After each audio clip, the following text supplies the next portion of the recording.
নমস্কার বন্ধুরা, সুপ্রভাত। আমি আজকে রান্না করছি মশলা ভেন্ডি, এই মশলা করলা সরি।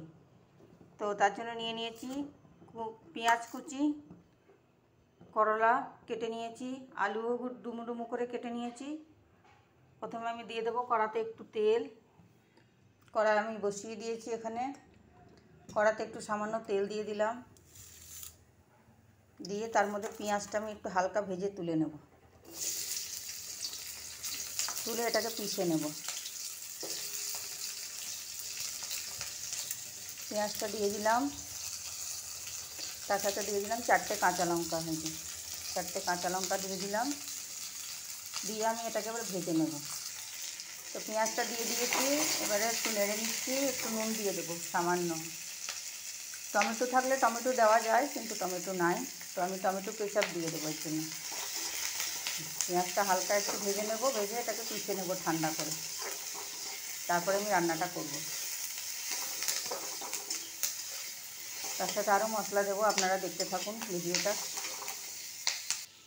তো দেখুন, আমি পেঁয়াজটা এইভাবে একটু হালকা ভেজে নিয়েছি। এবার আমি এটা নামিয়ে নেব, নামিয়ে ঠান্ডা করে নেব, নিয়ে পিষে নেব। তো আপনারা সম্পূর্ণ ভিডিওটা।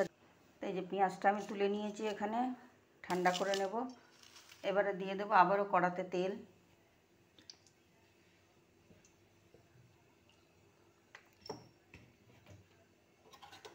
একটা পেঁয়াজ রয়ে গেছে, এটা তুলে নিই। কড়াতে দিয়ে দিলাম তেল। এবার আমি উচ্ছেটা ভেজে নেব নুন দিয়ে। করলাগুলো ভেজে নেব লাল লাল করে।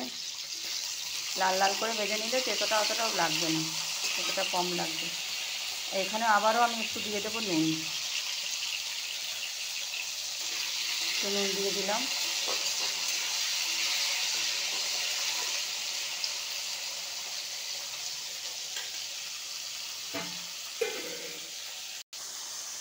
আর দিয়ে দিলাম একটু হলুদ, একটু হলুদ দিয়ে দিলাম, একটু নুন দিয়ে দিলাম, সামান্য, বেশি না, অল্প করে একটু নুন হলুদ দিয়ে দিলাম। এবার এগুলোকে লাল লাল করে আমি ভেজে তুলে নেব।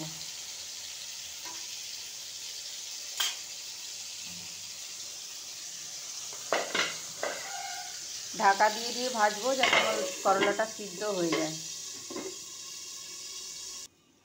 তো বন্ধুরা, আমার করলাটা ভাজা হয়ে গেছে, এবারে তুলে নেব।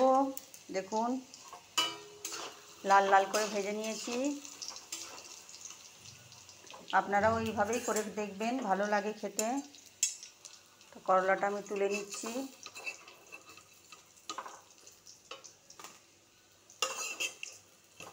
করলাটা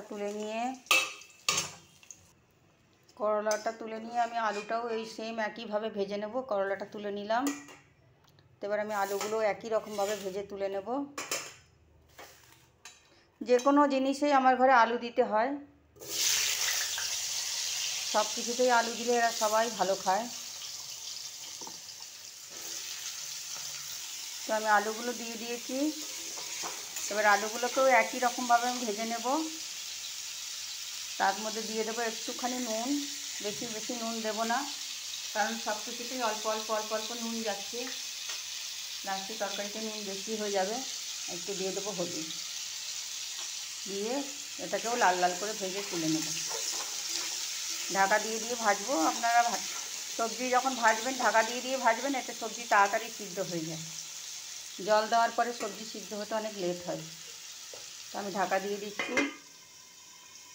এবার আমি পেঁয়াজটা পিষে নেব, যেটা আমি ভেজে রেখেছিলাম। তার মধ্যে দিয়ে দেবো 1 চামচের মতো দই। দইটা দিয়ে পিষলে কী হবে, আমাকে আর পরে কালে দইটা ফেটিয়ে দিতে হবে না, তার জন্য আমি একসাথেই দিয়ে দিচ্ছি। বড় চামচের 1 চামচের মতো দই দিলাম, দিয়ে আমি এবার একটু পিষে নিয়ে আসছি। তো বন্ধুরা, আমার আলুটা ভাজা হয়ে গেছে, তুলে নিলাম ঢাকনা। এইবারে আলুটা তুলে নেব। দেখুন কত লাল লাল করে ভেজে নিয়েছি, আর আলুটাও আমার সিদ্ধ হয়ে গেছে ঢাকা দিয়ে ভাজাতেই। দেখুন কত সুন্দর সিদ্ধ হয়ে গেছে। এবার আমি এটাকেও তুলে নেব একই রকমভাবে। গ্যাসটা কমিয়ে দিলাম। এইভাবেই আমি রান্না করি যখনই কিছু রান্না করি। আজকে ভিডিও বানাচ্ছি বলে না, আমি করলা টরলা রান্না করলে এইভাবেই করি, নালে আমার ঘরে করলা কেউ খেতে চায় না এই সাধারণ ভাজা করলে। তো আমি আলুটা তুলে নিলাম সম্পূর্ণ। তুলে নেওয়ার পরে এবারে তেলের মধ্যে আমি একটু ফোড়ন দিয়ে দেবো। একটু দিয়ে দিলাম সাদা জিরা,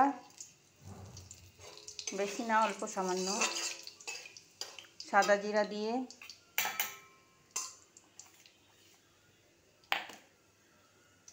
সাদা জিরাটা লাল লাল করে একটু ভেজে নিলাম। নিয়ে এবারে দিয়ে দেবো এই যে এখানে রসুন বাটা রেখেছি, এখানে আদা বাটা, রসুন বাটাটা দিয়ে দিলাম। আদা বাটাটা একটু পরে দেবো, নাহলে আদা বাটাটা আগে বেশি ভাজলে তিতো হয়ে যায়। তারপরে দিয়ে দেবো পেঁয়াজ বাটাটা, পেঁয়াজ আর দই বাটাটা দিয়ে দেবো।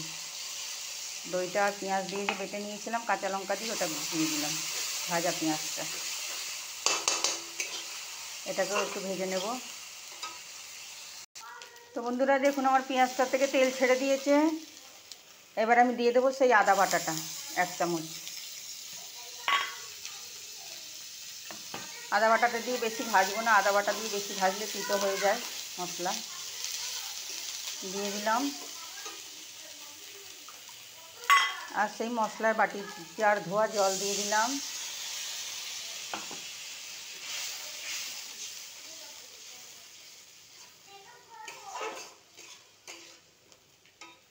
এবারে দিয়ে দেবো আমি একটুখানি জিরার গুঁড়ো সামান্য 1/2 চামচ, আর দিয়ে দেবো 1/2 চামচ ধনের গুঁড়ো, আর দিয়ে দেবো একটু হলুদ গুঁড়ো, আর দিয়ে দেবো একটু লঙ্কার গুঁড়ো। লঙ্কারটা আমাদের ঘরে বেশি খায় একটু ঝালটা, আমার মেয়ে। লঙ্কার গুঁড়ো দিয়ে দিলাম। এবার এটাকে একটু কষাবো। আর একটু দিয়ে দেবো সামান্য নুন। নুন আমি সব কিছুতে দিয়েছি, তার জন্য একদম একটুখানি দিলাম। আর এটাকে একটু মশলাটা তেল ছাড়া অবধি ভাজবো। তো বন্ধুরা আমার এটা হয়ে গেছে মশলা কষানো। এরকম হয়ে গেল কেন? মশলা কষানো হয়ে গেছে। এবার আমি দিয়ে দেবো একটু জল।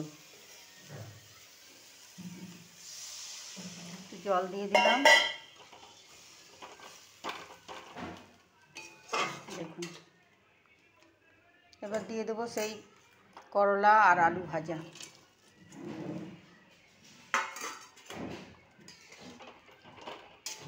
করলা আলুটা ভাজা দিয়ে দিলাম। একটু গামাখা রাখবো, বেশি ঝোল রাখবো না। আমার সব কিছুই আগে থেকে সিদ্ধ হয়ে গেছে ভাজার সময়, তো আমাকে আর বেশিক্ষণ ভাজতে হবে, কষতে হবে না। সব কিছুই রেডি হয়ে গেছে। এবারে দিয়ে দেবো কটা চেরা কাঁচা লঙ্কা। এই যে কটা চেরা কাঁচা লঙ্কা দিয়ে দিলাম। আর দিয়ে দেবো একটু তেঁতুলের পাল্প, এই যে একটু তেঁতুল গোলা দিয়ে দেবো।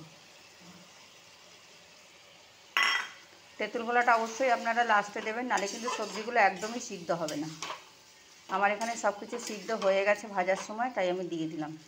দেখুন আমার কত সুন্দর সিদ্ধ হয়ে গেছে।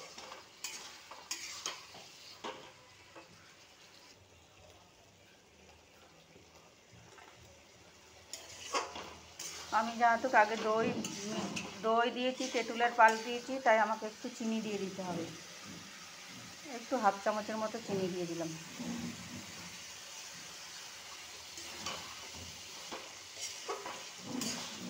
চিনি দিলে কী হবে, টক মিষ্টিটা ব্যালেন্স হয়ে যাবে, খেতে আরও ভালো লাগবে।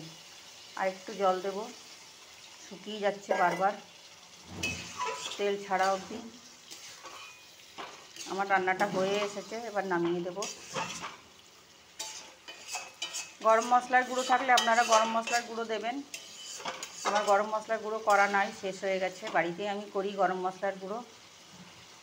কীভাবে বানাই সেটাও আপনাদেরকে দিয়ে দেবো রেসিপি, দেখবেন। তো বন্ধুরা আমার করলার তরকারিটা হয়ে গেছে, এবার নামিয়ে দেব। গ্যাসটা বন্ধ করে দিলাম। তো আমার রান্নাটা কেমন লাগলো একটু কমেন্টে জানাবেন। রান্নাটা ভালো লাগলে একটু লাইক করে দেবেন, পাশে বেল আইকন